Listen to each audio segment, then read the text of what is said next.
Good morning, everyone, and welcome to Autodesk Virtual Academy, brought to you by KETIV Technologies. I'm Nigel Mbayak, Customer Success Manager here at KETIV Technologies, and today I'm joined by... Jeff Perez here at KETIV. I am an application engineer. How's it going, Jeff? Good, good. How are you doing, Nigel? I'm doing all right. I'm really excited about today's session. It's something that frequently gets asked about. Yes, it does. People are asked, well, we have a lot of customers who build industrial machinery. I know that you used to work at such a customer. Yes, I did. So it makes a lot of sense that Jeff, as well as some people on the team, have worked in that field for quite some time, building things like skids. It could be any type of structural framing that you're building within your company, right? So Absolutely. you can utilize this tool in there. Yeah, and you can get really creative too, because you don't necessarily have to build a frame with Frame Generator. No, you could use whatever. So my previous company too, we used to use Frame Generator to build preliminary components, right? So maybe you can't source your components in time. You could utilize Frame Generator to build these preliminary components. That way you could place them into your shop and not delay the shop, right? So there's different ways and different applications that you could utilize it. For sure, and we'll probably go over some of those examples today as they're applicable here. But today Jeff's going to go over some of the changes in Frame Generator for Inventor 2020, as well as go over just some Frame Generator stuff in general.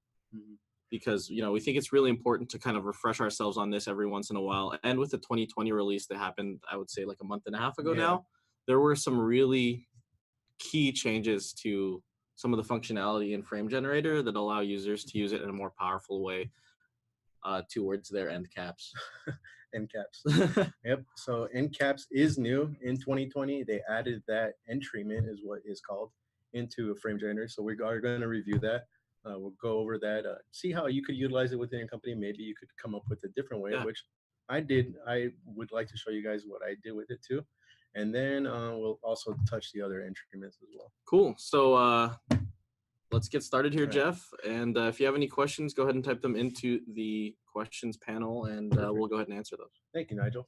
So I did want to, before I got into this PowerPoint presentation, I did just kind of want to throw up a poll over here and just understand who is utilizing Frame Generator currently. Do you know what it is? What Frame Generator can benefit for you, right? So if you can partake in the poll for me, just so we could get some information ourselves, right? And I'm going to move into this PowerPoint side. Yeah, it'll allow us to kind of focus on certain things in the presentation. If there's a lot of people who aren't using Frame Generator, then maybe we'll slow down a little bit in the introduction portion. Yeah, that too. So, Nigel, and then if you can just maybe towards the end of it, we could review the Absolutely. Yeah. All right. So let's go into this PowerPoint, and then my goal for today is I want to show you guys how you could utilize end treatments, how you could tailor Frame Generator for your use, right? Maybe you're not utilizing Frame Generator at all, right? Maybe you're creating all these components from scratch and then doing constraints on and not utilizing what Inventor has, right? And then I want to talk about is Content Center as well. How you could customize Content Center and tailor it to your company's needs, right? Maybe you guys are constantly sourcing from a specific vendor and you have all these part numbers, right? Maybe easier for you to input these part numbers into your Content Center. That way, when you export your part list, all these part numbers are already going to exist with these members, right? It's just going to make it easier for you to transition your Inventor BOM into an ERP structure, right? So let's go into this PowerPoint really quick. And today's agenda, right? We are going to be talking about Frame Generator. I'm going to go briefly touch on skeletal models. We did have a previous AVA on the past about this. So we will talk about that as well. And then specifically, what is Frame Generator, right? So Frame Generator is a design accelerator created in Inventor, right? It's meant to simplify the design process and automate geometry creation, right? A lot of these are industry standards, right? You're going to see ANSI, you're going to see different type of standards that you could pull from in these families, right? You could construct internal and external frame assemblies before within your skeletal models, right? In this image below here, you kind of see a skid base here that's completely designed in Frame Generator. The stairs, the ladders, the platform. My previous company, we did something similar to this where we used to make gas compressor skids. So We utilize these to house all the piping, the compressors, the motors, any other equipment that would be in here, even panel frames. So whatever, any type of structural assembly, you could probably do it in Frame Generator.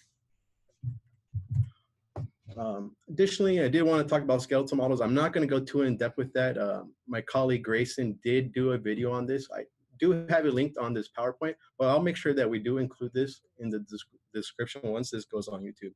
So if you do need additional information, maybe you need some help creating a skeleton and allow your assembly to become more dynamic, we have a video for that to kind of help you understand the thought process behind it, right?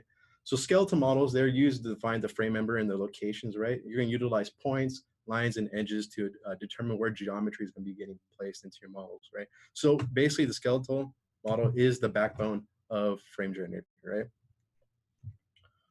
Then we're going to move into entryments. We're going to touch on the newest entryment that got entered into Inventor 2020, which is inserting end caps. So we'll touch end caps and the additional entryments as well, such as miter, notch, lengthen, shorten. So we'll go through that in the demo portion as well.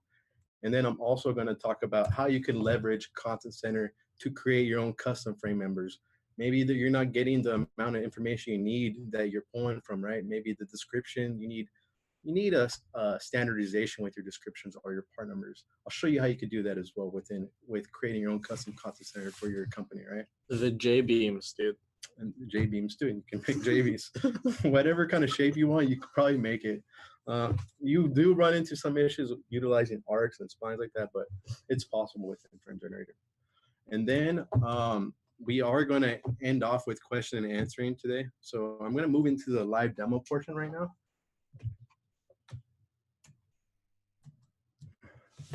And then in this live demo right here, I have a what you're going to essentially start off with is your skeletal model, right? Your skeletal model can be comprised of either 2D or 3D geometry. You could utilize 3D parts too. And in this case, I have a mixture of a 3D geometry, which is this rectangle, right? And then I also have some 3D sketches as well. So this is all potential. You could utilize all this sketching to insert your frame members, right? So this is going to be your backbone of your frame model, and it's going to allow you to make all your assemblies as dynamic as possible if you put the thought up front, right? So I have this skeletal model, and then this skeletal model was brought into an assembly, and that's how I was able to derive some frame components within here. I have some, if I go into my part priority, I have some square tubing that you can see right here with some angle irons. And then additionally, I got a plate right here. So this is probably going to be some type of stand, right? I'm going to go into here. So before I get into inserting frames and bringing in components, right? Most of Frame Generator is all going to be accessed within this design panel that you see in Inventor, right? This is where you're going to be able to insert frame members. You'll see your additional entryments like insert end cap, your notching, your mitering. So this is where your primarily focus is going to be within Frame Generator. But before I get into these, I do kind of want to talk about how folder structure is important in a Frame Generator. Folder structure tends to get kind of overlooked, and that's possibly because maybe your company isn't utilizing Vault Basic or Vault Pro.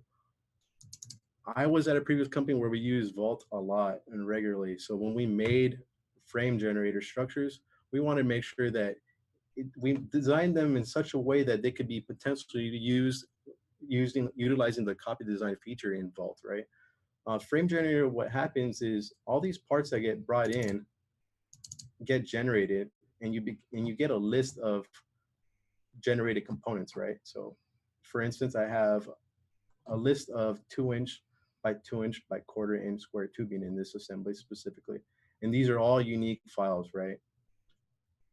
In my case, what I like to do is I like to make a new assembly. This is going to be called, in this case, just AVA assembly 3. Oops. I thought I typed in 3.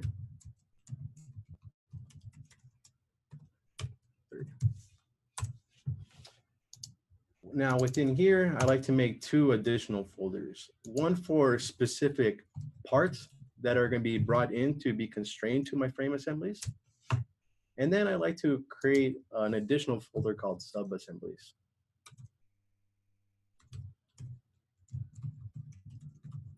And I'll explain why I make a sub-assembly folder.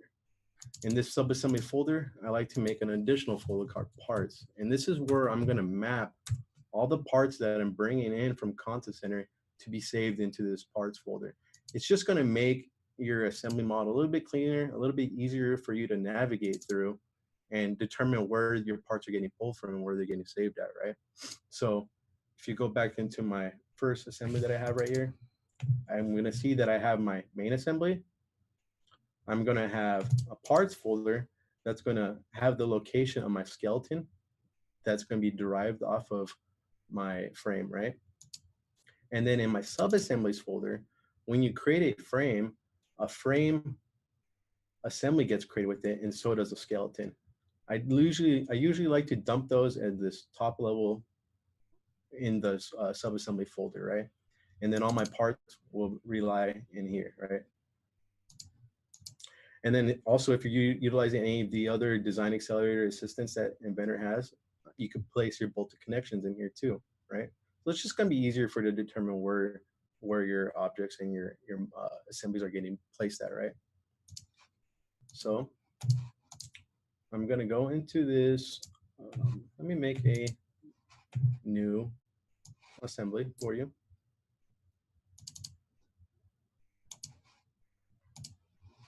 And what I'm going to do is go back into my Windows Explorer really quick. And I just want to show you the process that I do for my folder structure. So I'm going to go to where, oops, let me go back into open right here. And then what I want to do is I'm just going to copy the skeleton. This is just going to be for this purpose only. So I want to copy this skeleton into my parts folder because I'm just going to reuse this. I'm just going to give this a different name. All right. And I'm going to place this skeleton now. And this is going to be my part of my assembly 3. So I can place this grounded at origin. And then I can escape. Now the next thing I'm do is I'm going to go into design and insert frame. It's going to tell me it needs to save the skeleton or save the assembly. So I could just really quick give this a name of assembly 3 and just save it. And now you get this dialog box that came up on my other screen. This dialog box is going to allow you to choose a standard of a component that you want to bring in, right? So in this case, I'm just going to utilize an ANSI standard. And then you get a list of different families that exist within this family, right? So I could look for, maybe I want to bring in a pipe, right? So you could use pipes in Frame Generator too. I'm going to choose a size of 2" by 1 point. Don't know exactly what schedule that is, but we'll go with that, right? And then I could select my edge. And that pipe's going to get generated, right? I could go through and select all my edging, right? So since this is a circle, the center point more than likely will work out, right? So go through here. And then once I'm done with my selection, once I'm happy with what I picked, I could click apply. You also, well, before I do that, right, you have the ability to change the material too, right? So if maybe you don't want this to be steel milled, right? You could change it to become any other material that you have available within your Inventor model, right? I'm going to leave it as steel. And then you have the ability to change the placements, right? So you could insert it between points, or maybe you want to just insert it within edges. I'm just going to leave it within the edge. That's what I'm happy with. Now I'll click apply. The next thing you get is create new frame, right? Now, this is pretty standard. Typically what people do is they're just going to click OK, but they don't put thought into giving this frame a unique name. This is going to be automatically generated for you within Inventor, right? And I'll show you where you could change this to. But before this, I like to give this a unique file name. So in this case, I'll give it AVA3. I'll give my skeleton the same name. And then I want to make sure that this is getting dumped into my subassembly folder. So that's where it's going to get placed at. And I'll click save. I'm going to do the same thing with my skeleton that's going to get generated. Make sure that it's in the right location. And I'll click OK. The next dialog box you get is your frame member naming, right? It's probably easier to just click OK in here, but what's going to happen, what you'll realize is if you do have a vault environment, and if you do copy design, you could potentially not name these uniquely, and they could be, they could be talking to each other. You could have potential issues with your copy design. Maybe it's seeing that this part exists into another assembly that you copy design it from the origin, right? So I personally like to give these file names a unique name as well. So I'm going to go back in here and give it the same name. AVA 3. And then I'm going to save all of these frame generated components within a subassembly folder. And I'm going to put them in my parts folder, right? Before I click OK, I'm just going to copy this. This is a little tedious, but I found it being beneficial to do this just to potentially allow any other employee or any other colleague to copy your design and not run into issues, right, during the copy design process. So let me just go through here. So just kind of an example. Save.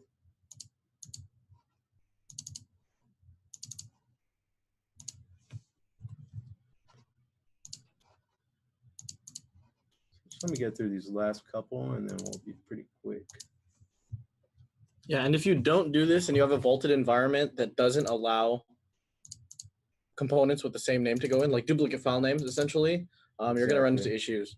So this is feasible on assemblies that aren't, what's the word I'm trying to use here? That aren't super large in terms of the amount of framing you use. Once it starts getting bigger, there might be other solutions. Initially, what's going to happen is I just kind of placed a bunch of members in here right now. I could have really put this in a thought process of what frame could be potentially reused, right? That way I'm not creating all these unique file names. Sometimes it's just easier for you to just go through here and just pick all your file names and then have it generate, and then you could go through and change the names. It all depends on your workflow, right? But that's typically what I like to do. So when we'll go into save, I'm going to save all this, go to yes to all, click OK. So now when I go back into open, you can see the structure that I developed, right? So I have my main assembly, right? This is going to comprise of all my frame members, my skeleton model and everything. I have my parts where it's going to have my skeleton model location, right? This is what's going to make my skeleton model or make my frame dynamic, right? And then I have my sub-assemblies, right? With the frame, the skeleton, and then all the associated parts with it. All right. Now, I have been asked questions of how Inventor tackles the file naming of this. A lot of people don't know, but if you go into Tools Application Options, and it popped up on my other screen, if you go into the File tab right here, and then go into File Naming Defaults, file naming defaults is going to control how your naming is being created, right? So in this instance, I changed my index number to be 00001.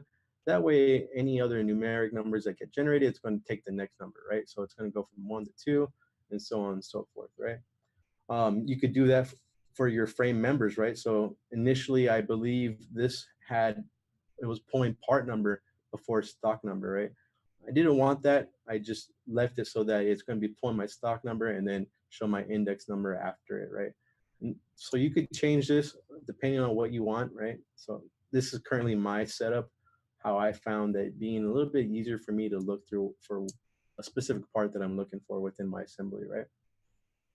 So this is here, and you could change the attributes and where you're pulling from if you need to.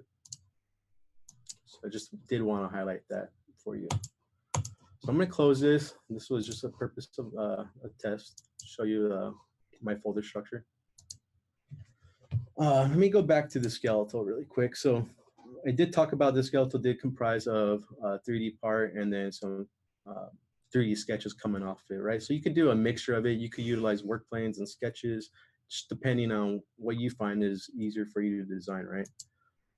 In here, I did want to talk about, let's talk about end caps, right? So end cap is brand new.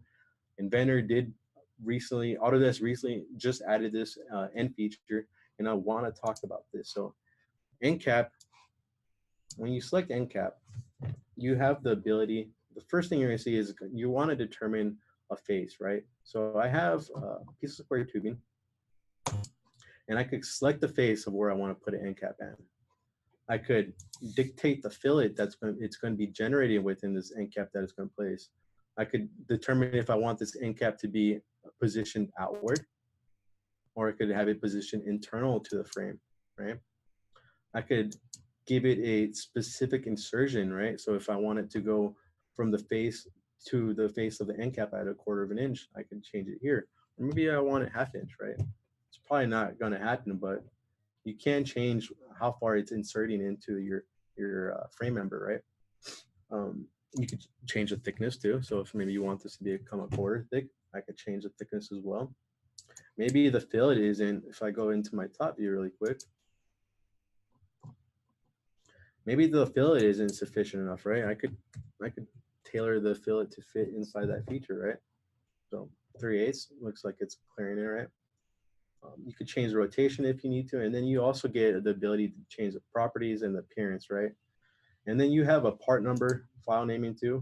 So maybe you have a plate that you have in your content center that has parameters in it that's creating its description. You could utilize those features from your content center as well.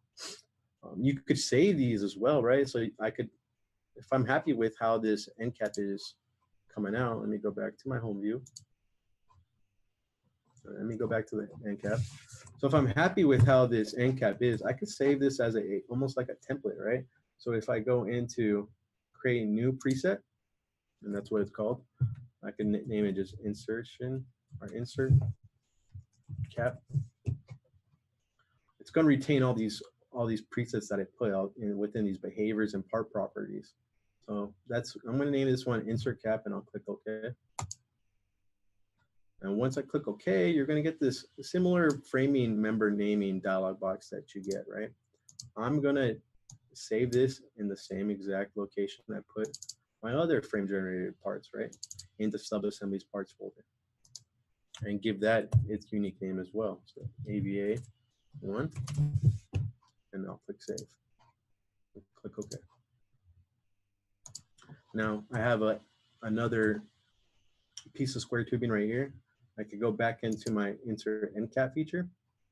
I can specify my preset that I created, right? So I just created this insert end cap feature. Select my face again. It's going to automatically pull all the information I previously saved for that preset, and I could click OK. It's going to make you generate a new part, right? I could have done this all up front and selected all my facing. That way I'm not creating multiple parts for this. So you can do that as well. Another way you could use end caps that I did want to show you is, if I zoom out a little bit, I use end caps so that you could make a bolting, right, and mounting. I use end caps, and I created this plate, and then it's going to be a mount plate with holes, right? You can bolt this structure here. We're going to go into, now I want to show you a couple of these other end treatments, right? So I could go into trim and extend. So I could trim and extend these features down below. Click continue. Oops, this dialog box is over here.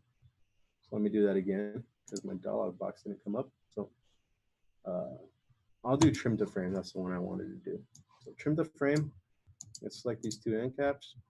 Click OK, and I'll click apply. I can specify distance if I want.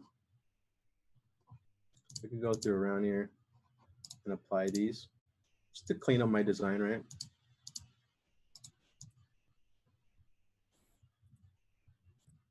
Notice that the center end cap got trimmed to this end cap, and it got extended to come out to the edge of that of that square tubing, right?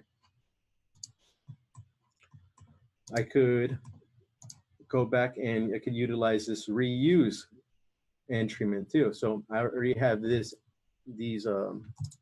square tubing populated. I could go into reuse, select my square tubing, and then my new placement. And it's going to reuse that same exact component. It's not going to create a new one. And when I go to apply, okay, it made a new component that's going to be in that place, but it's going to be based off the same component. And if you could see that within your browser, right? I could go into miter and miter these angle lines, clean up my design. Go to apply. I could do multiple. Let me rotate around really quick. Select these two and miter those.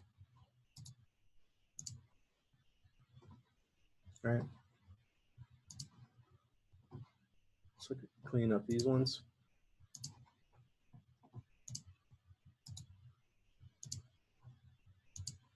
All right. So that's pretty much miter. Miter is going to miter your two frame generated components, right? And you're going to get a nice clean lines coming down here. I showed you reused, right? Sorry, I'm kind of going quickly here. We are going through time quick. I have another frame assembly right here, and this is going to be a skid-based assembly right here. I'm have a channel generator here. I could go into my design tab, and I could lengthen this channel. Maybe I need this channel to stick out past this beam. I could go into my lengthen command, select that channel. I could determine a offset, how much I want to lengthen it by. So I can make it 24 inches if I want. And I will be able to lengthen that. So I'll click OK. I could choose the direction too. So if I want to switch my directions, if I want to go split, you have the ability to do that as well. So, but in 2020, a lot of your commands did get cleaned up. It just looks a lot, cleaner with the new 2020 design in the UI, right? So I'll click OK. That's pretty much lengthened. Then I could go into my trim and extend now, and I could select that channel, and I could extend it to this channel's face. Click apply. So now I have that channel extending all the way across, right? I could go into notching, so I can notch this channel so that it's coped out of this beam coming across right here. And then I'll select my channel to my frame. Oops. So my first selection is my channel, control, and then my notch.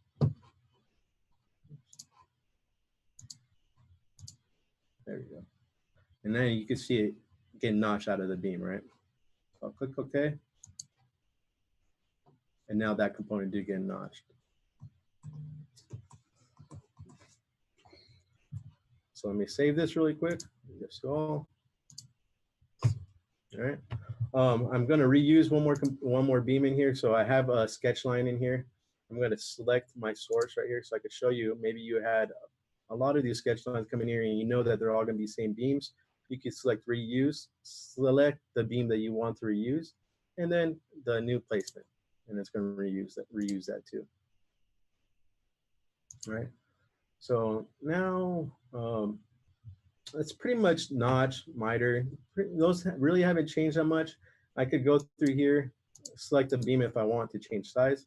I could edit it within the frame generator and change the size. So maybe I want a different size, right? So I could go down to a W10 if I needed to, right? I could change the placement, the orientation, the angle. You have the ability to do all that. All right. So that was pretty quick, but I do need to jump into Content Center really quick and how you can leverage Content Center. So I'm going to make a quick Content Center library for you. So let me close out of these assemblies. Hopefully I didn't go through that too quick. I know kind of limited with time. So let me close out these assemblies really quick so I could show you that, because we do need to access the project file. And with Frame Generator, you can create a numerous amount of components, right? So it's something that you're going to have to mess around with in terms of the skeletal design and what you need, right? So I'm going to go into my projects folder in terms for this Content Center, and I'm going to go to my currently in this AVA project. I'm going to make a quick content center library. I'm not going to go too in depth of how you make this. We've done a lot of videos on this AVA content. Give it a name. Click OK. And I want to make sure that that content is on, right? So this is where you're going to find all your libraries for your content center, right? So I'll click OK. I'll click Save and done. From here, I'm going to go into Tools, Content Center Editor. In this Content Center Editor, I want to update my Andy file. Why you ask is because a lot of these parts and files that you're going to be bringing into bill materials, the descriptions aren't as descriptive as you need them, right? So you could tailor these to what you need it to be. So I'm going to do a save copy as, and then I'm going to drop it into my Content Center library and click OK. Oops, gotta get rid of this character that's down here. You still have it. There you go. Click OK.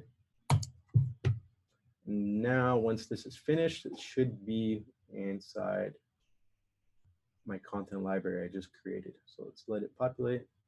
So if I switch to my AVA content, we should see that copy here. We go through here and change the family properties, right? Could change the family name. I'll just type in KETIV. I could give a different standard organization if you need to. So I'll just type in KT for KETIV for right now, manufacturer, KETIV, standard KT, right? So you don't necessarily need to use these standards. Folder name, you could determine where you want all these files to be dumped in. I'm just going to name it KETIV Beams. All right.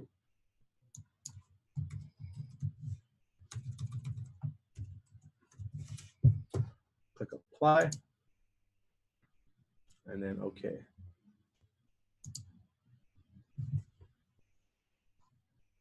All right. Next thing I'm going to do is I'm going to go into my family table really quick, and I'm going to make a new description just because, as I said, description isn't as descriptive as you need it to be, and I will show you that. So I'm going to make a new column, and I'm going to call this description. It's going to be a string base, and then I'm going to make an expression out of this. So I'm going to name this, I'll name it the manufacturer, which is KETIV. We'll do beam. And then I could bring in an additional designation, right? So I'm going to bring in my GD, which is this designation, and to see what that description looks like once I create it. Next thing I want to do is I do want to map this into an inventor property. So I'm going to map this to the project description. All right, and I'll click OK. So let's look for that description, and I can see that it's highlighted in yellow because it did generate a new description, right? I didn't put a space in there between the commas. I could do that, but we'll go through this really quick. So I'll click apply, and you could change your file naming, right? Essentially, you're going to want to get rid of copy from here, right? Because this is based off another component. Personally, what I've found success is utilize the families that already exist in Inventor, right? It's going to just make it a little bit easier for you to manipulate them and change out the design of it. So I'm going to go back into open and open up my second assembly really quick. And then what I could do is if I go back into design and insert frame, I could change my standard to be that new KT standard that I created, right? And that family is going to get pulled up in here. So I'll select that beam. I could select my size and then select my insertion point, right? I'll click apply. Right here, I'll just click OK. I should have checked my location too, but I just wanted to show you if I go into part priority, I'll select that beam, go into its eye properties. And then under project, I'll see that new description get generated with the stock number and the part number as well. So let me save that. Just go yes to all really quick. Click OK.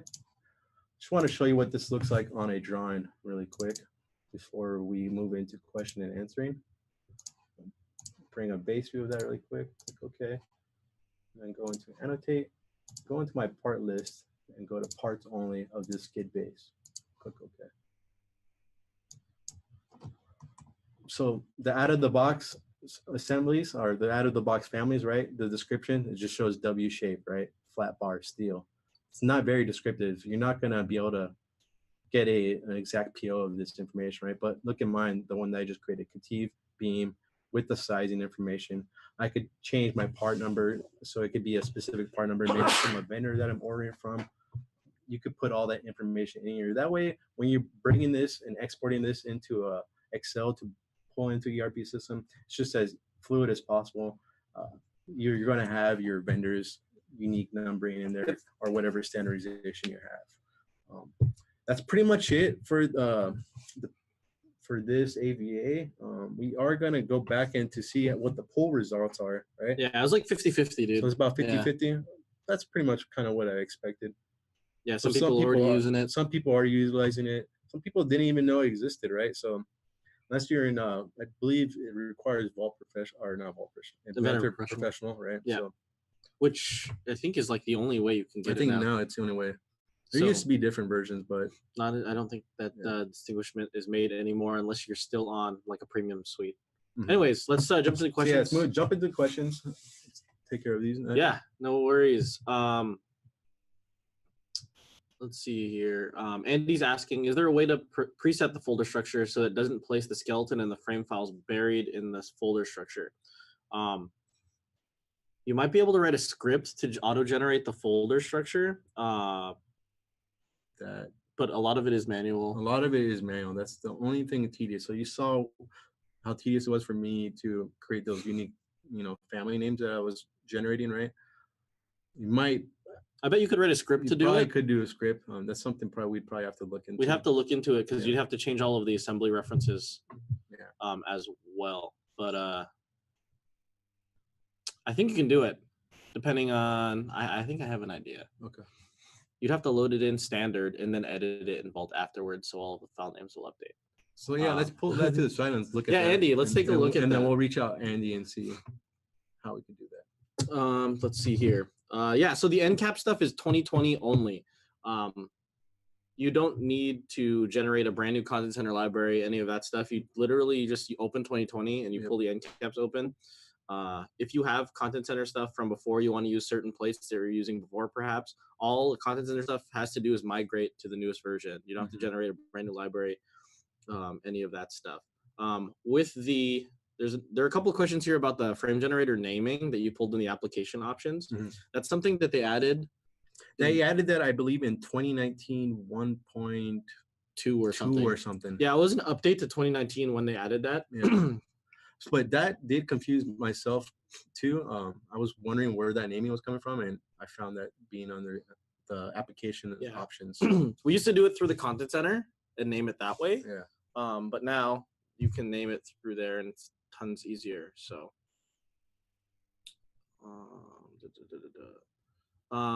do the dots around the preview allow you to change the placement location for each instance of the member being placed at the time of placement? If I'm understanding that question, it's yes. It's like you get those 9 dots with the placement locations. You could select it's basically those dots are referencing to where you're what corner or like edge, locational, edge, exactly, vertice, where it's going to put the member compared to the geometry you're selecting, whether it's 2 dots or like 2 points or an edge.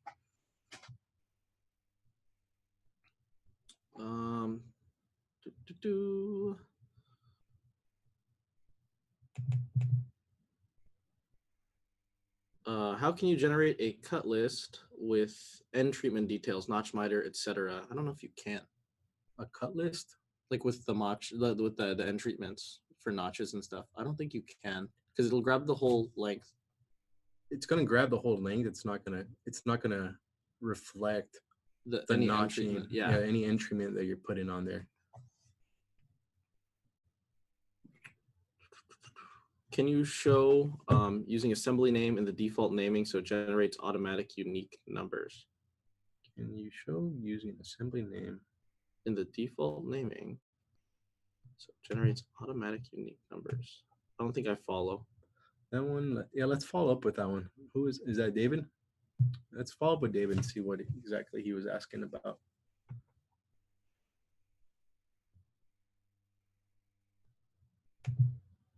And I do see naming default is not. Oh, go to 2020. so this is the last thing I'm gonna check. Can you go into, What was it? oh, Andy Burnett is awesome. Thanks, Andy. Go to application options. Go to the file naming stuff. And then in front of the file name, in front of the frame number name, just add like assembly name to it. No, like down in frame number.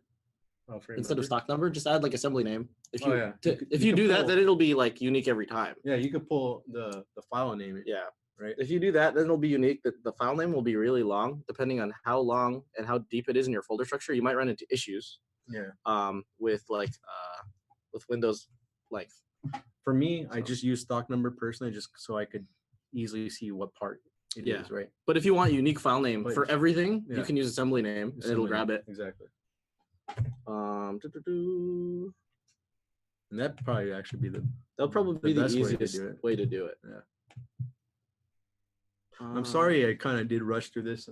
Yeah, there's a lot of stuff. There's a lot in of short stuff amount of time to cover. Yeah. But just throw in your questions and I'll reach back out to you guys. Yep. But yeah, this naming defaults is 2019.1.2, I think, and 2020. Don't quote me on the .1.2. It might be just .2. I know it's 2019 though. It's 2019 dot something. It's not the general 2019 release. It's an update to it. And then yeah. So hopefully, just showing you the content center and how frame generator works, you could utilize this in your company and just help leverage it, right? Help you pull these tools into your company. Absolutely. It's only gonna be beneficial for you guys, right? Yep. So I think that's it for questions. If anyone has anything else, make sure to email Jeff or myself or anyone here at KETIV. We'll make sure that gets answered for you. What else was I gonna say? Oh, if you want to see anything specific moving forward, let us know via email, and we can go ahead and get that on the schedule. To answer your quick question there, Patrick, can a top assembly have more than one frame assembly? You can, but you build the assembly and then insert the frame. I didn't get to show this too, but there's also a way where you could, maybe you didn't think about how you're going to split your framing models. You could demote your framing component to create separate sub-assemblies that live in your frame model. That is in there, and it is still going to be dynamic, right? It's not going to just be an individual assembly anymore. Yeah. So it still will react with your skeletal model. Cool. Awesome. Thanks again, Jeff. Thank you again, guys. everybody, Thank you for guys joining us today. And we'll see you all next week. Thank you. Thank you.